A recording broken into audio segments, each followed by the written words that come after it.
Hello and welcome to the next episode of vivekmehrotra.com. In our last two episodes, we have seen how Newton's first and second law of motion accurately applies to human nature. In this episode, we will talk about Newton's third law of motion, or what I call Newton's third law of motivation. We all know, according to Newton's third law of motion, to every action there is an equal and opposite reaction. For example, when the fuel is burned in a rocket, the hot gases rush with speed from the bottom end of the rocket, and as a reaction to these gases, the rocket moves upward. Incidentally, we human beings too display a similar phenomena called stimulus and response.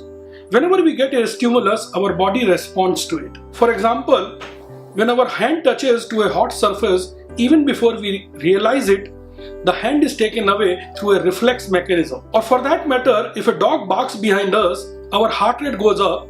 This is because body prepares us for a fight or flight response. Likewise, whenever we enter into a hot environment, our body starts perspiring because it wants to keep the outer surface cool. The very purpose of all these responses is either to save ourselves from the probable damages or to maintain the equilibrium of our body, what we call it as homeostasis. Most of these responses are automatic and therefore they are governed by our autonomic nervous system. Unfortunately, we human beings resort to these automatic responses even while interacting with others. One of the major causes of conflicts with others is our reaction to his or her words or behavior. In Gita, Arjun asked Shri Krishna, Keshav, how can you be so steadfast in almost every situation?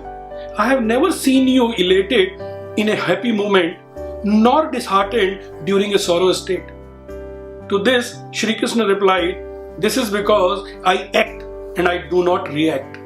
An action is always controlled and to the point, whereas reaction is uncontrolled and vigorous in nature. At this juncture, I would like to invite you all to introspect few of your recent interactions with your loved ones, spouse, your children, your superior, your team members, your colleagues. I'm sure you will realize that majority of the situation, it was more of your reaction rather than a proper response to what the other person said or the manner in which he or she has behaved. Now the question arises, how can one respond in almost every situation? Well, the answer comes from Dr. Stephen Covey. He said that between the stimulus, that is what happens to us, and our response, that is how we respond to that situation, there is a space. And this space provides us a freedom to choose. Freedom to choose our thoughts, our words, our action, our behavior.